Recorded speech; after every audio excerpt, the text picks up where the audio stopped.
मैं यहाँ दो कारणों से बुलाया गया हूँ। एक तो इसलिए बुलाया गया हूँ कि मैं हिंदी का आदमी हूँ, लेकिन उससे ज़्यादा इसलिए बुलाया गया हूँ कि मैं पीयूष बघेले का शिक्षक हूँ और पीयूष की आस्था जैसी उन्होंने कहा, जिन भी कारणों से, क्योंकि जहाँ मैं पढ़ाता था वहाँ हिंदी पढ़ाने को थी ही नहीं, तो मैं पढ़ाता क्या। और मेरे वो 7, 8, 9 साल बहुत खूबसूरती से इसलिए कटे कि पढ़ाना ही नहीं था। तो हुआ यूँ कि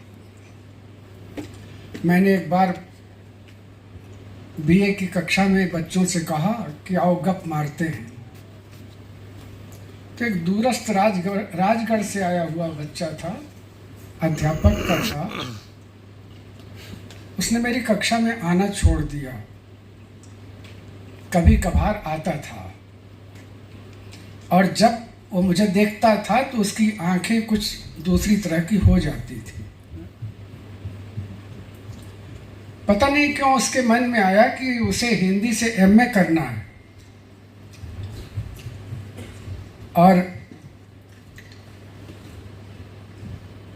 वो हमीदिया कॉलेज में एमए करने चला गया। तो जो विभागाध्यक्ष थे वो सबसे परिचय ले रहे थे। जब उसका नंबर आया तो वो भी खड़ा हुआ, तो उसने कहा बहुत उदास होकर कि मैं तो एक्सीलेंस से आया हूँ। तो उन अध्यक्ष महोदय ने कहा, क्या कहा तुमने? एक्सीलेंस? जहाँ विजय बहादुर सिंह पढ़ाते हैं?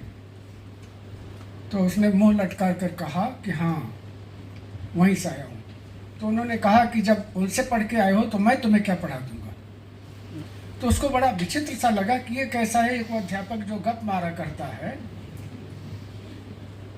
उसके बारे में ये दूसरा अध्यापक जहाँ मैं एमए करने आया हूँ वहाँ कह रहा है कि जब तुम उनसे पढ़ के आए हो तो मैं तुम्हें क्या पढ़ा दूंगा। आप विश्वास नहीं करेंगे, दूसरे दिन बहुत क्रोध में आया हूँ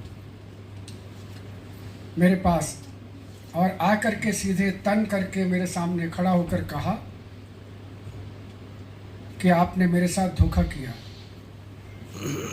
तो मैंने कहा कि तुम तो कक्षा में ही नहीं आते थे, इसमें धोखा क्या किया। तो उसने कहा कि आपने कहा कि आप गप मारते हैं, मुझे समझ में नहीं आया और मैंने आपकी कक्षा अटेंड नहीं की। तो मैंने कहा इसमें मैं कहाँ से अपराधी हो गया? गप तो साहित्य, गप के अलावा है क्या? चतुर्वेदी जी बात यहाँ है, हम लोग सिवाय गप के अलावा बैठे करते हैं। वो हमारे एक मित्र प्रदीप गर्ग बैठे हैं जिन्होंने 3 उपन्यास लिखे हैं। अकबर पर लिखा, बुद्ध पर लिखा, भगत सिंह पर लिखा, अब गांधी पर लिख रहे हैं। तो इसलिए मुझे लगता है कि हम लोग गप मारना जब भूल जाते हैं तो साहित्य कुछ संदिग्ध हो उठता है। इसलिए गप मारने की कला अगर किसी में नहीं है तो साहित्य भी क्या लिखेगा। दूसरी बात ये कि आज का ये जो आयोजन है इसमें कई पीढ़ियां हैं। यहाँ दादा भी हैं, पोती भी है, और दोनों के रेंज अलग अलग है। दादा अपने अतीत के साथ मौजूद हैं और पोती अपने अतीत के साथ अपने वर्तमान और भविष्य को लिए मौजूद है। ये फर्क है। इसलिए इन दोनों पर एक साथ बातचीत करना थोड़ी मुश्किल बात है। लेकिन रेवा के बारे में मैं एक ही बात कहना चाहता हूँ, वो भी मैं एक्सीलेंस से ही कह। रेवा का भी अनुभव है, मेरा भी अनुभव है। जब मैं यहाँ पढ़ाने गया तो हर दूसरा छात्र मुझसे कहता रहा कि सर आप बार बार गांधी की बात करते हैं, गांधी के कारण ये देश बंटा। तो मैं सोचता रहता था कि कौन लोग हैं जो इनको सिखाते हैं कि गांधी के कारण देश बटा। कोई ऐसी साजिश चल रही है गांधी के खिलाफ। उनको भुलाने की, लेकिन उनको भुलाने से पहले उनको पूरे देश के राष्ट्रीय शत्रु के रूप में खड़े करने की। और इतनी बड़ी साजिश है कि जो गांधी कहते थे उसको भुलाने के लिए कुछ और कहो जो गांधी से जुड़ा तो हो, लेकिन ठीक गांधी का परिचय न दे रहा हो। जैसे सफाई अभियान चला दो, तो क्या गांधी का परिचय केवल सफाई अभियान से होगा क्या? ये एक प्रकार से किसी से शत्रुता निभाने का बड़ा खूबसूरत अंदाज है।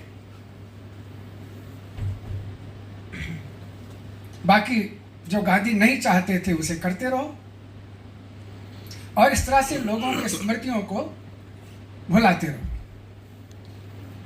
क्योंकि जो समाज अपनी स्मृतियां भूल जाता है, उसके साथ आप चाहे जैसा चाहें वैसा सलूक कर सकते हैं, चिंता करने की जरूरत नहीं। और स्मृतियों को भुला देने में आप नाम बदल दीजिए, पता ही नहीं लगेगा कि फैजाबाद में और अयोध्या में फर्क क्या है।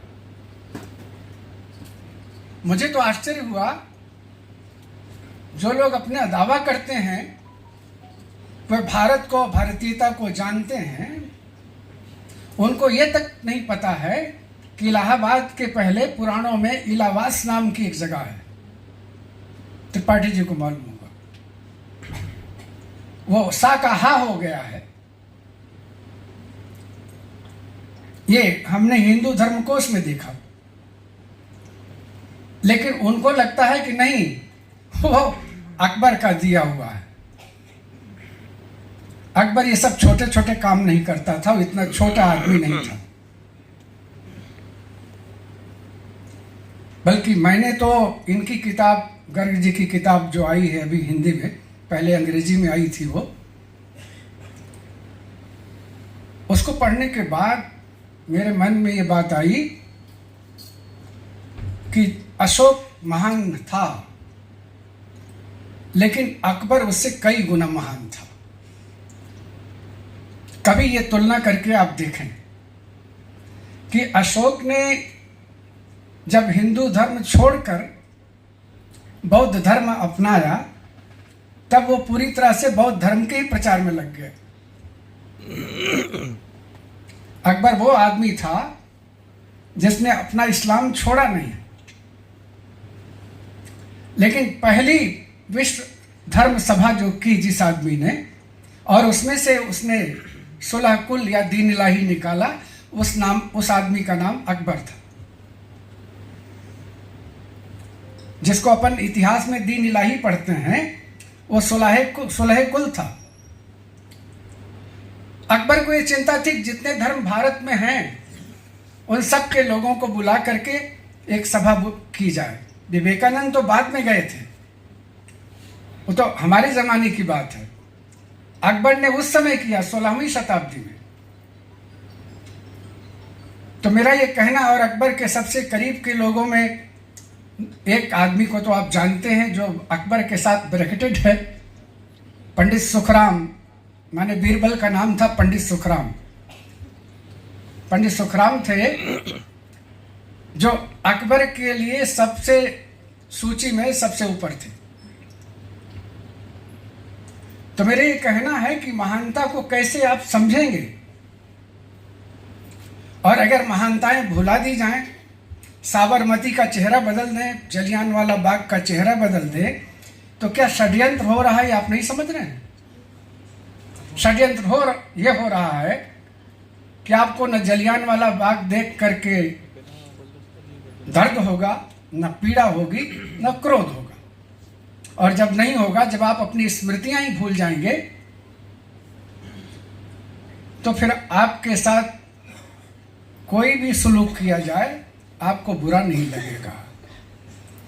जयशंकर प्रसाद ने इस बात को बहुत पहले कहा। उन्होंने कहा कि जो समाज अपनी स्मृतियां भूल जाता है, उसको अपनी संस्कृति भी भूल जाती है। इसलिए अपनी चीजों से उसे चिढ़ होने लगती है, स्वदेशी से चिढ़ होने लगती है। और जो पराई चीजें हैं, जो चाहे सत्ता दे या बाजार दे, उनसे बड़ा प्यार होने लगता है। ये बात है। वो रहे और उनके साथ रहना, लोग मुझसे कहते थे कि इनको रखते क्यों हो और इनके साथ तुम रह कैसे पाते हो। मैंने कभी उनको जिंदगी में नहाते नहीं देखा।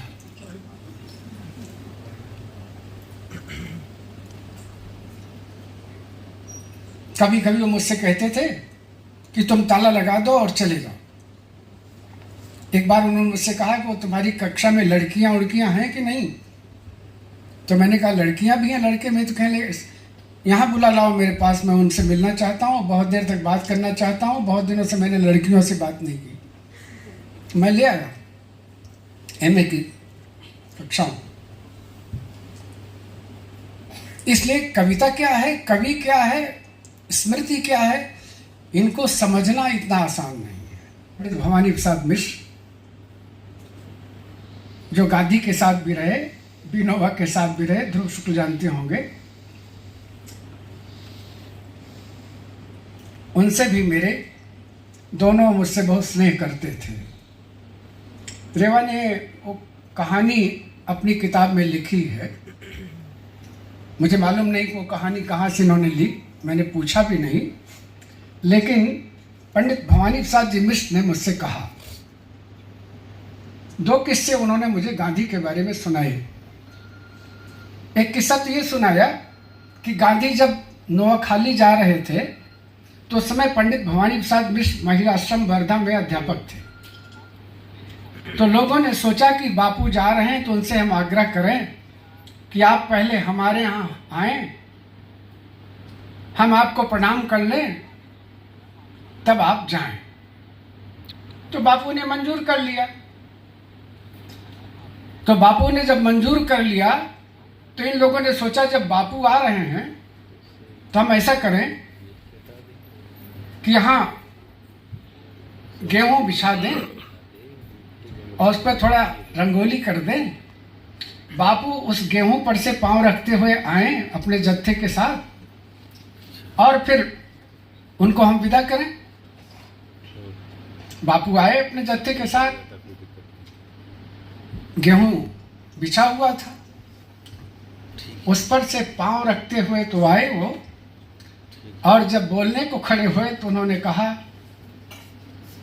कि मैं यहाँ आकर बहुत उदास हुआ और चिंतित हुआ कि जो लोगों का अन्न बनता है उसे आपने मेरे स्वागत में जमीन पर बिछा दिया। मैं सोचता हूं कि मैं कौन से लोगों के स्वागत में आया हूं। अब जितना महिलाश्रम वर्धा का था, सारे अध्यापक और मैनेजमेंट के लोग सब सन्न करते क्या। तो पंडित भवानी प्रसाद मिश्र वहाँ चूंकि अध्यापक थे और कवि तो थे ही, तो उन्होंने आगे आकर कहा कि नहीं बापू, हमने इसे आपके स्वागत के लिए जरूर बिछाया है, लेकिन हम चाहते थे, कवि और करता क्या है, हम चाहते थे कि आपके चरणों का स्पर्श इसे मिल जाए, जिसे हम धो के सुखा करके पीस करके फिर अपने पेट में डालें, अपनी भूख तृप्त करें, जिससे हमारा रक्त बने और हमारी स्मृति और हमारी चेतना सुरक्षित रहे।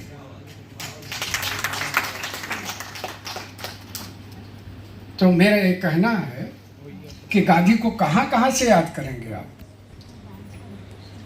आप गांधी को जहाँ से भी याद करें, और ध्यान रखिएगा गांधी को जहाँ जहाँ से याद करेंगे अकेले गांधी नहीं आएंगे, गांधी के साथ पूरी परंपरा आएगी। क्योंकि एक बार मैंने भवानी प्रसाद जी मिश्र के स्वागत समारोह में कह दिया था कि गांधीवादी कवि हैं। जैनेन्द्र कुमार जी भी थे, मैं ही संचालक भी था, मैं ही आयोजक भी था।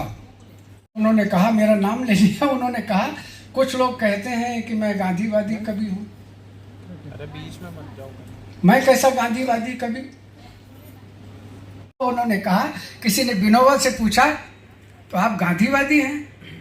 तो विनोबा ने कहा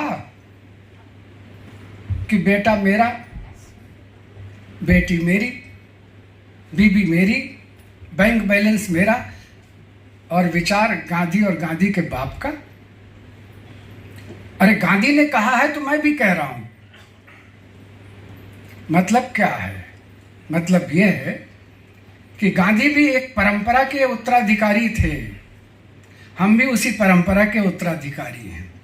लेकिन अगर आपको परंपरा का बोध नहीं है और स्मृति नहीं है तो गांधी क्या और गांधी के बाप का क्या?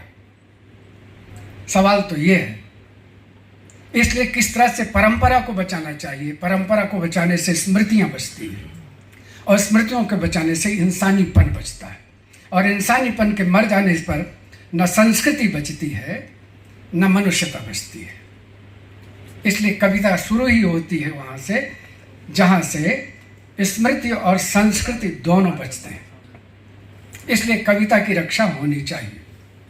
में प्रेमी नाम की कोई चीज़ नहीं होती। प्रेम पर आप लिख सकते हैं, करुणा पर लिख सकते हैं, लेकिन ये क्या व्यंग्यकार? इसलिए मैं आपको कह रहा हूँ, वो लेखक हैं, कथाकार हैं, कथाएं लिखते हैं, निबंध लिखते हैं, उसमें व्यंग आता है। तो मेरा ये कहना है कि लेकिन जो व्यंग लिखते हैं वो उनका तो सामना सीधे सीधे उस आदमी से होता रहता है ना। अमूर्तता में जा नहीं सकते, संकेत तो उनको करना ही पड़ेगा। तो परसाई जी तो पिट गए थे। परसाई जी के साथ अगर ये अपना नाम रखते हैं तो इन्हें पिटना तो चाहिए ना। लेकिन अभी बचे हुए हैं तो मैं सोचता हूं कभी ये ठीक से परसाई के रास्ते पर नहीं है। तो उस स्थिति में मैं आप लोगों से कहता हूं कि जो ओम बवेले जी ने जो काम किया है, उन्होंने तीन दृष्टियों, तीन शैलियों में काम किया। उन्होंने गीत लिखा, उन्होंने कविता लिखी, उन्होंने गज़लें लिखी। और एक आदमी जो अपने को कवि कहलाना नहीं चाहता, वो इस तरह से तीन चार शैलियों में जाए और लिखे और फिर भी ये दावा न करे कि वो कवि है, और उसके बाल बच्चे मिल करके सब ये कहें कि नहीं तुम तो कवि हो और अपने कवि होने को जाहिर करो, तो मैं समझता हूँ इसमें जितना उनका योगदान है उससे कहीं अधिक पीयूष बवेले का और पूरे परिवार का योगदान है।